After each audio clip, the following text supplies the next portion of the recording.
Craig Brain is not your brain or my brain. Love it or hate it or something in between. Welcome to the squishy, alien middle inside of this dude's skull.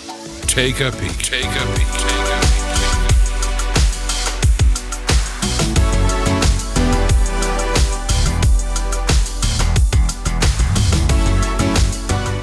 Welcome to Craig Brain. We're still in a series of topics about work and workmanship. So I thought I'd slide this one in. I talked about it last week, but this episode I called Alex Cooper Was Right, School Sucks. If you're not my age and you don't know who Alice Cooper is, it's good stuff there. I know we'll get some love for this and some hate for this. This is my brain, not your brain. And it's just food for thought. And get it. Like I said last week and probably several times, I like disrupting things. I like challenging things that need to be challenged. And I think right now we're in a school system that is extremely broken from kindergarten to, your master's programs and beyond. Well, even your doctorates. I've been seeing a lot of I think Justin Timberlake just got his doctorate. So Justin Timberlake's a doctor. I don't understand. Like, that's that easy to be a doctor now? Just be a musician or a celebrity. And so I don't get anything about the school system to how that can happen. Nothing against JT. I mean, personally, no wonder why he didn't show up at Coachella with Ariana Grande. Why is the doctor going to show up as part of that NSYNC reunion at Coachella? Man, that was just, what a disappointment without him. But anyways, the doctor couldn't do it. And so when we look at our school system today, I don't believe in it. And I don't hate you if you're a teacher. You have a job, your heart is good, but you don't control the whole, it's like saying our insurance, medical insurance, and the whole the whole medical industry, I think, needs to be disrupted. Not saying I hate doctors. There's a side note on that. It's a company called Forward that is doing it's a tech-based company that's taking on kind of the medical industry, and they're doing doctors' visits and offices in a whole different way than is going on in this other way. And so I think we see with the education piece, nobody's pushing up against it. And I don't say nobody, but I think the public school system, the private school system, we're just doing the same thing. And there's not a lot of, I think, innovation and great things coming from it. I didn't learn that those ways. I wasn't interested in those things. And I think we're forcing people to work within a schedule like, whether it's 8 to 3 or 7 to 4, be taught topics that we really don't get to pick, and then we're learning one way in a lecture type format. Some of the same problems I have with church. Like, why do we think there's one guy with a microphone that is there, the same guy on Sundays, when we have thousands of people in our church that are reading the Bible or have a personal experience with Jesus and could share as well? And why do we think that there's only one format for sharing that information? Like, just through a sermon. Like, that's the most creative thing that we can ever do? I don't know. So I even think about like this podcast. My wife asked me the other day, she's like, "Hey, Craig, do you think people read what you write or they just listen?" I go, I don't know. Like, I think when this is a book format, that will take on a whole different meaning where someone's like, "Oh, I just like consuming information as a book." Other people are like, "Hey, I like podcasts." Other people are like, "I like long form copy." Some people I know, they only read the captions on an Instagram post. That's like is as depth they go. And so I think what you have to do is like figure out, if you want to right now reach people, like for this podcast, I have to put this out in a various number of different ways that are going to attract a different person possibly. But in our education system, it's just stuck in the same model and the same thing. I didn't like it. I've said this before. I hated going to school, got through college as quick as I could, and got a degree that nobody has ever asked me about. Not one person. And granted, I haven't gone and applied for jobs, but like I haven't needed it. And nothing I learned in college, nothing. Like nothing. Sorry, Pacific Christian College, Hope International University. That's why I'm not on your alumni board raising money for you, because I would never raise money, probably for a college institution. I don't believe in it. I don't believe that, like, it had its day and age, it had its place, and it still has its place for some people. Man, if you want to be a medical doctor, not the Justin Timberlake doctor, if you want to be, certain professions have not moved away from, gosh, you can't be a lawyer and not pass the bar exam and go through this line of education. But there's a lot of things today where I'm saying there's people out there that this is irrelevant for. This is not needed, and you shouldn't go to college to just, because that's what my parents did. They lived in a different day and age. I shouldn't go to college just because, like, well, I don't know what I'm going to do, and then I can figure it out later. Like, I hate everything about that model. I hate the fact that we're going to go in debt. Like, nobody's going to talk to me about college, about what I'm signing to pay back that great federal, like, we're celebrating, we got approved.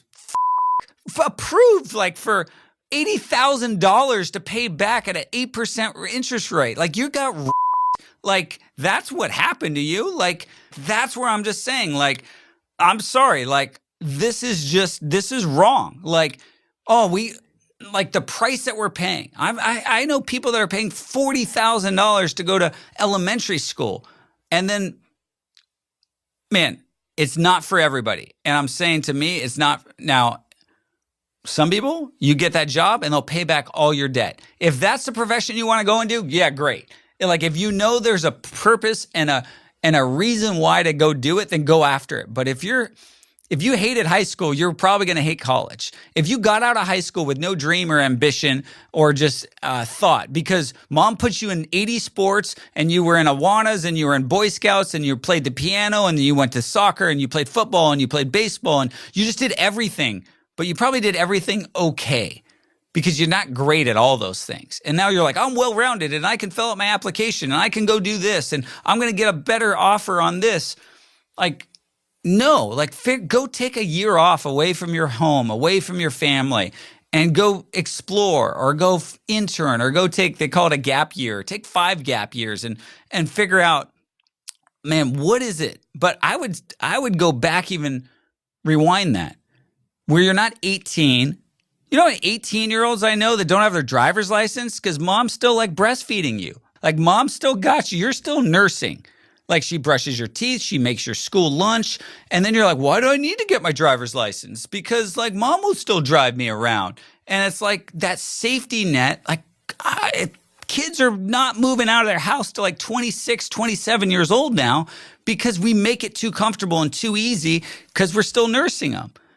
That, and the amount of friends that my son has that I'm like, wait, they don't even have their permit? They don't have their light? Like, why? And it's like, there's no rush.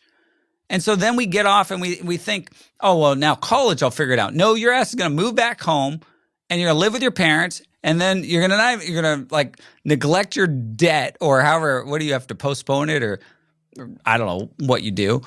And then you hope to maybe get an offer for a job one day. I'm saying at 12, 13, 14, 15, you can start figuring yourself out. You can start figuring out what it is that you're good at, what it is that you're better than anybody else at, what it is that you love to do, what it is that you're passionate about to do. And you can start spotting that thing, I think, in your kids at an early age and go, you know what? Let's just keep you focused on that. Let's keep you doing things like that. Like, I mean, Nolan's here behind the camera, and I don't know if I'm allowed to tell you this, but like when he wanted an iPhone, which he's playing on right now, you playing Words with Friends, Nolan? No, I don't. I gave him an iPhone and said there is a rule that you have. There's several rules on the iPhone, but one of them was, I think, how old were you when you got it, Nolan? 12? No, like 13. No, I gave, Mom said 13. It was earlier than that. No, you gave me a flip phone at 12. Yeah, flip phone. Okay. It was a blue flip A blue flip phone. And he was like, what? But I gave him an iPod earlier. And it was like, look, when you get a phone, I remember giving him a phone with it had more restrictions on it than his iPod because it was like only 5 games. You're not going to be that kid who just plays games all the day. And one of the rules that we made on the iPhone was you have to do a YouTube video every Wednesday before 8 a.m. when I take you to school. Thursday. Oh, it was Thursdays. Oh, get it right. Get wrecked. Thursday. So, all right. It was a while ago. And every week. I don't care how many followers. I don't care how many people see it. You got to figure that out, because this is a device that costs hundreds of dollars, but I know you're really good at it. Not good at it, playing games. You have an eye for this stuff. You know how to do this thing. And if you need more equipment, whatever. And so I think he started, everything was shot on the iPhone, and then it was edited on iMovie. And then he's like, oh, well, what's Final Cut Pro? That's a hard program to learn. All right. He's self-taught on Final Cut. Got him Final Cut, then got a camera, then got more gear, and so as you look at that, youtube.com/Nolan Gross, Adventures with Nolan. Now he wants to delete all those episodes. I'm like, no, your kids are going to be able to have great material when they're older to be like, look at dad as a 12-year-old going into his first concert. There's some really fun things in there. And then Nolan, though, I think he'll watch the early stuff and he's so cringy. Like, look at my edit, or look at like stuff that you're probably going to watch and go like, dude, it's still good. And it took, what episode, Nolan? 100? When did I say you could stop? Like around 100-ish. Yeah, it was after 100. No, he actually told me, I think it was like 120 episodes. So I don't know how many years that is, because, that would be over 2 years, 52 weeks. Yeah. Every Thursday. One Thursday, he was on his way to school and it was uploading, but he never missed a Thursday. I think he told me it took 100 episodes that he actually enjoyed it. And then he enjoyed it. He got way better at it. And then I think it was about 120 episodes. I don't know. We can pull up the exact stats, but you don't care. That I said to Nolan, you don't have to do it anymore. And it was like, oh, okay, you proved to me you can do it. Now you've asked, church has asked you to do work. I directed a commercial for Nike. Like, he's been able to do some stuff with those tools. He shot all our videos, a ton of them for the ministry. He's worked for a number of my friends, editing, directing. It's come a long way from Adventures with Nolan, that original first episode. And so you can, like, I'm more interested in those things. Like, we would talk about that stuff, talk about, if I can get this and that filter, or, what's Photoshop now, and After Effects, and a lot of the things that the gear and the stuff like that. I mean, a couple weeks ago, he went and shot some, I don't know, because I said put an ad out on Yelp, and there was just some photography for some newlywed shots by the beach, and he's walked out of the house, and we dropped him off to go do this and get paid for this, and it was just, like I said, like those are things that he's been able to learn alongside going to school, where I'm like, what are you learning there that is actually usable, that's firing you up, that you're excited about? And that's the problem. I think our kids stay in this mindset and they don't become learners. They just go, I don't like learning. And there's a guy we just had speak at my mastermind a couple weeks ago. It's brilliant. He's like, I've never read a book. He listened to one book on audio, but he's like, I've never read a book. And he's just like, I just don't like that. And I think our education system and this thought of like, it stops us from learning. It stops us from growing. So if you don't have it and you just had a computer, like literally give me a kid and let me just give him a computer and give him some technology. You can learn so many things on your own. And especially if you have a parent like you, like us, that are able to say, hey, you know what? I see that in you. Let's just keep, helping you pursue that, giving you some opportunities. Gosh, we're sending our kids off to do the same thing we did, and we're just hoping it's going to work out. And guess what? They're going to get bypassed by that 15-year-old that started making videos because they were forced to, instead of just show up and learn, Spanish class or whatever. Like, and Spanish is a sore subject in our house because Nolan cheated on a Spanish test once. Because there's Google Translator, and he was smart enough to know that there's Google Translator, but then he put it translated on a Spanish test. Like, how dumb's these teachers? Like, that they let their kids have internet access and everyone's on Google Translator. But Nolan, like, I just told you how bright he is, but he translated it in French. So then it was accurate, spot on. And I think the teacher is super impressed with his French skills, but not for Spanish class. And so that was a tangent, but I think the reason why I'm passionate is because there's a better way, and it involves you as a parent. It involves you as a kid. It involves you as like, no, you know what? That doesn't work for me. I want to try this.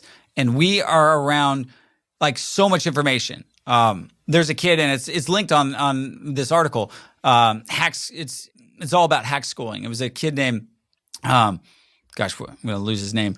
Logan out of Nevada. He's like 13-year-old, did a TEDx talk, and it was just fascinating. And I was like, yes, that is awesome. But what he did was get an internship, I think, at Squaw Valley. He talks all about it in his TEDx talk. And it's just like my mom and my parents agreed that the school system isn't necessarily for me. So we created our own school system or school program. And that involved me lined up with like my passion, which was snowboarding, and just the opportunities that he got alongside that. That for me in high school, like because of baseball cards, because of being able to start a business at an early age, all the things that I learned there, way more beneficial. And that's where I would just say today we live in a day and age where it's just like, hey, we don't have to just learn there. You can learn here. You can buy this master class and you can start learning this. You can buy this. Your kids are able to self-teach themselves so many things. And that's where I just go, for a lot of it, it's like, it's an easy, go to school, learn that, and I as a parent don't have to be involved, rather than, you know what, there's a better way. And I think there's a better way. I think for me, even though I did go, I found Jeanette there, my wife, like it wasn't all bad, but it wasn't needed. And my parents paid for it. And so my wife paid for her own way, every last dime. We ended up paying for, whatever she was in debt. And it was just like, if you're going to spend that kind of money, to me, if you have $30,000 to spend, call me. I'll tell you like, what you could probably do for $10,000 if you told me your profession or the field that you want to get into, or you just go, you know what, I'm not going to work. I'm going to go intern and work for free here and learn. Like the amount of interns I can tell you, like the guys and gals that have worked inside our organization at an early age for no pay or an intern level, and the companies that they're running right now or the companies that they're involved in, it's pretty phenomenal. Like some of the people that have been on our team. And I just go, man, they were willing at an early age to come just work and just learn. And their success, I think, now is largely built on some of those opportunities where we're just go, man, I'm going to go after that instead of go on this path that somebody else puts before you. And if you're that parent too, I went to this school, so my daughter has to go to this school, or my son needs to go to this school, and they need to follow my footsteps. If my kids want to do exactly what I've done, I think part of me would go, oh, yeah, that's flattering. But then I would probably, like, if Nolan says, Dad, I want to go to the same school you did and I want to do this, I would say, no. Like, dude, that's like me saying, hey, I want to go home and watch that movie on VHS tonight. Like, I can't even find a VHS player. Or it's just a different day and age that we're in, but we're stuck in the same model. And I keep saying the same thing. But if you're going to go to college, do it in 3 years. Like, do it in 3 years. There's no reason for a fourth year, and friggin' do not spend 5 to 6 years. Like, because you just suck. Like, I'm just going to say you suck, and you're lazy, and you're not going to work in a normal job someday and have success. If college takes you to 5 to 6 years, there's no excuses for that. It's a 4-year program at a snail's pace. 12 to 15 units will get you, like if you're going to college, it's paid for and you don't really have to work a job. I worked, interned, did all that. You do it in 3 years. There's a shortcut to that. Obviously, take 18 units every semester is what you pay for. You pay for 12 to 18. Take 18. It's the same price. And then take J session terms, which are 7 to 10 days in between the breaks. So you can fill up. So yeah, you're going to summer school and you're going to winter school during those 3 years, but you're able to do it. I was 3 units short of doing it in 3 years. And so I took Sanskrit at Cal State Fullerton in July. Obviously, I didn't graduate or walk in June, but I was done by July of that third year for that one hanging kind of foreign language, which I ended up taking Sanskrit because I could care less about what it was. It was just whatever was offered the shortest amount of time to fulfill the degree. But anyways, college, high school, elementary school. If you're not feeling it, if your kids aren't feeling it, and you have some time, don't just let your kids sit at home. But if you have some time, gosh, bring them to work. Look what Elon Musk is doing. Like, not just making freaking great cars and going to space. Look what he's doing for education. Like, get your kid in his homeschool friends, program. Go get friends with Elon, and you can have the fart kind of feature in your car. And then you can, if my kids could go to his school, like, yeah, that'd be pretty awesome. But why can't we as parents go, you know what? We could do this better. Man, your kid's coming to work with me on this day. You're going to this. And man, I get why. And that's kind of a dream. I get why we're not doing it because it takes time and energy and focus. But man, we're killing our kids if we just put them in the same program that we've stayed in our whole lives. So Alice Cooper was right. School sucks. I'm not a fan. There's a better way. Send your hate mail to Tristan at Tristan Omario. On my team because he'll answer those nicer than I would. But sorry if I've offended anyone on this episode. I apologize. These are just my thoughts. Please come back next week.